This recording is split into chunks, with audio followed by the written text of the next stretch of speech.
नमस्कार सगळ्यांना, पुन्हा एकदा स्वागत आहे आपल्या वायटीपेर अबॅकस क्लासमध्ये। आणि आज आजच्या व्हिडिओमध्ये बघणार आहे आपल्या अबॅकसच्या किटबद्दल।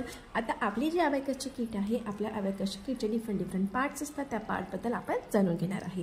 ही आहे आपली अबॅकसची किट आणि या अबॅकसच्या किटला जर तुम्ही बघितलं तर याचा हा जो शेप आहे तर तो आहे आपला रेक्टँग्युलर शेप। आणि हा जी आउटर जी लाईन दिसते तुम्हाला ब्लॅक कलरची आउटर लाईन, त्याला म्हणतो आपण अबॅकसची फ्रेम। येस, त्यानंतर याच्या पद्धतीने आपण किटला लेफ्ट हँडनी पकडतो आणि राईट हँडनी किटला क्लिअर करतो। क्लिअर करणं म्हणजे काय की किटला आता आपला 0 पोझिशनला आपण आणलेला आहे। त्यानंतर जे आपल्याला रेड कलरचे जे मणी दिसतात त्याला आपण म्हणतो आहे बीट्स। आणि वरती जे बीट्स असतात त्याला म्हणतात अप्पर बीट्स आणि खालती जे बीट्स आहेत त्याला म्हणतात लोअर बीट्स। आणि त्यानंतर ही ब्लॅक कलरची जी लाईन असते त्या ब्लॅक कलरच्या लाईनला म्हणतात मिडल बार।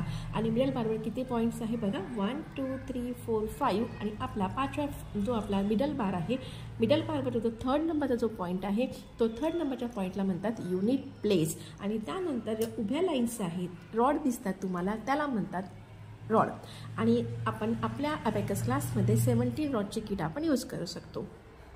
हीच किट आपण आपल्या क्लासमध्ये आपण यूज करतो। तर तुम्हाला माहिती नक्कीच समजली असेल। प्रत्येक क्लासनुसार प्रत्येकाची माहिती वेगवेगळी असू शकतं। कोणी छोटी किट यूज करतं, कोणी मोठी किट यूज करतं। प्रत्येकनुसार त्याचे पार्ट्स पण डिफरंट असू शकतात। तर तुम्हाला नक्कीच ही माहिती समजली असेल। थँक्यू।